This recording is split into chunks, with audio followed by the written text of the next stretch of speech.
I'm Larry Vingelman. Welcome to Lesson 4 in the video series, Adventures in Consciousness.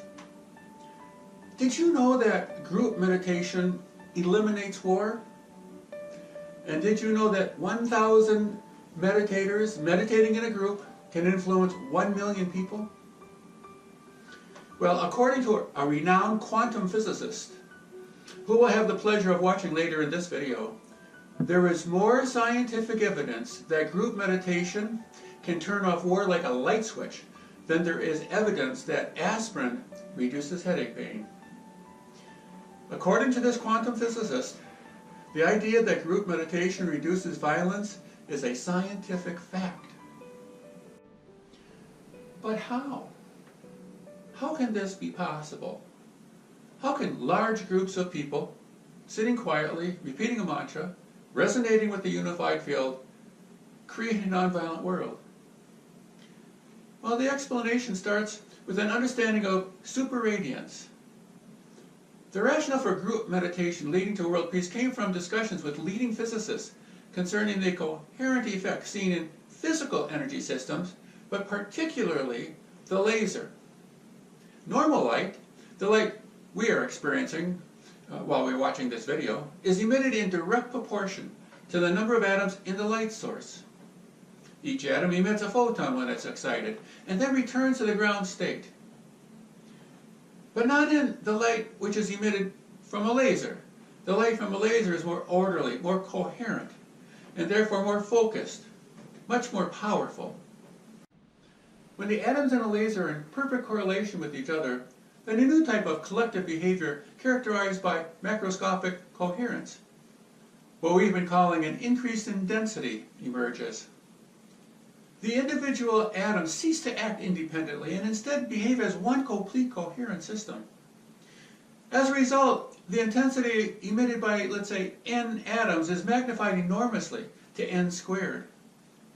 And what that means is that if you take 100 atoms that are perfectly in phase with one another, then they'll radiate with an intensity of 100 squared, or 10,000 times. This scientific phenomena is known as superradiance. Consciousness scientists have found that group meditation has the same effect on the unified field as a laser has on light. The unified field, being influenced by the group meditation, becomes super focused and very, very dense, just like the light in a laser. Think of it like this: each individual meditator meditating in a group is repeating a mantra, consequently resonating his mind with the unified field, which increases the density of the unified field a little bit, let's say 1 quantum unit. But when 2 meditators meditate together, they influence the unified field as if 2 squared, or 4 people were meditating, increasing the field strength, though, let's say 4 quantum units.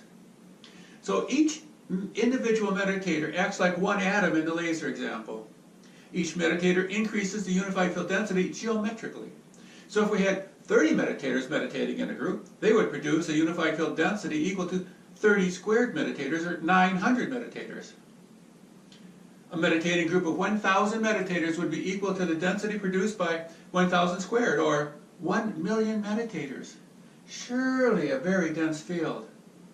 So superradiance is why a relatively few number of meditators meditating in a group can significantly increase the density of the unified field.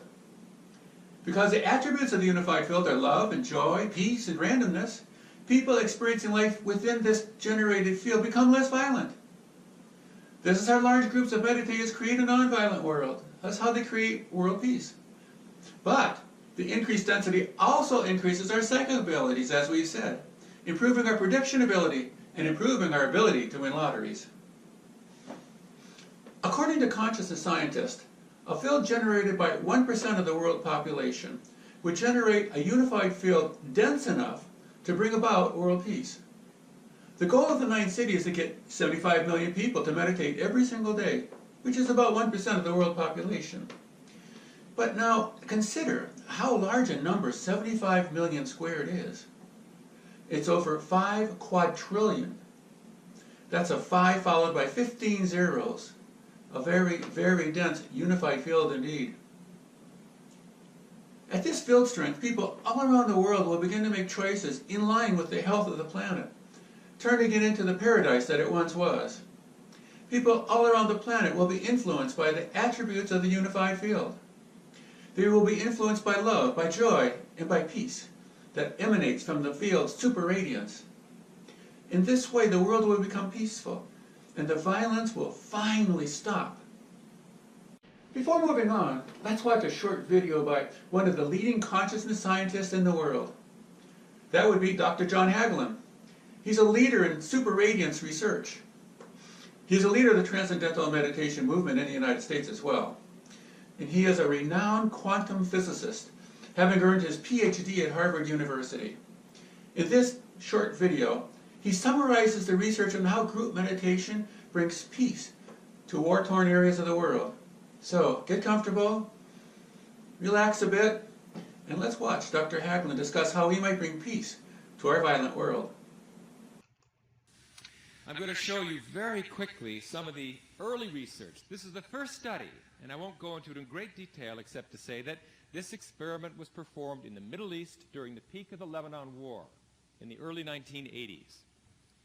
It was hypothesized, based on many previous smaller experiments, that if enough people were collectively experiencing and stimulating this fundamental, powerful field of peace within, that there would be a radiated influence of peace that would affect the behavior of people throughout society.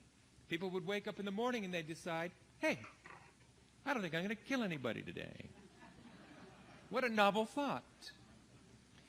That, with some expanded comprehension, a less narrowly cramped, narrowly self-centered, acutely stressed vision, that those desperate acts of terrorism simply don't really have a fertile field to fall on.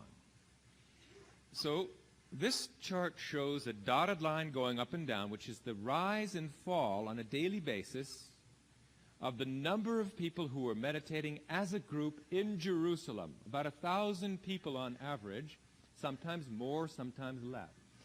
And the solid line represents progress towards peace in the war in neighboring Lebanon. And even before the benefit of statistical analysis, you can almost see from the raw data that progress towards peace, measured by reduced war deaths, reduced war injuries, reduced number of bombs, the progress towards peace goes up and down almost in lockstep with the number of people who were meditating as a group, radiating this influence of inner peace to become outer peace. When this was subject to mathematical analysis, the likelihood that this is simply due to some fluke, due to chance, is less than 1 part in 10,000. To be able to say something with this certainty that group meditation prevented war, that is a really remarkable finding. When this was published in the Yale University Journal of Conflict Resolution, it ignited a firestorm. First of all, it took 2 years to publish the paper because the editors reviewed it and reviewed it and reviewed it, and they said in the end, this paper is unassailable. This paper was performed at a standard of scientific rigor far beyond that required for publication in any journal. So they had to publish it, but they published it with a letter. And the letter in the journal said, the results of this experiment are so unexpected that 1,000 people could influence the behavior of 1,000,000, that they urged other scientists to go out and repeat the study. And that's exactly what happened over the next 2¼ years. 7 other scientific collaborations went out and repeated the study, training and assembling groups of meditators, practicing transcendental meditation.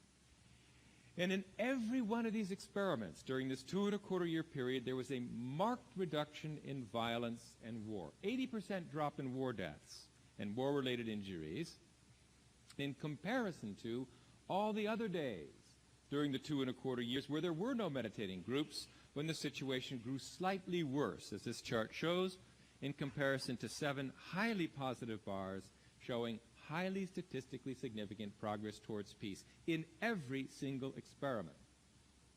If you put these together, the likelihood that this reduction of war was, again, simply due to chance and not due to the meditating groups was less than 1 part in 10 million. There is far more evidence that group meditation can turn off war like a light switch than there is evidence that aspirin reduces headache pain, for example. It is a scientific fact. Thank you for watching Lesson 4 in the Adventures in Consciousness series.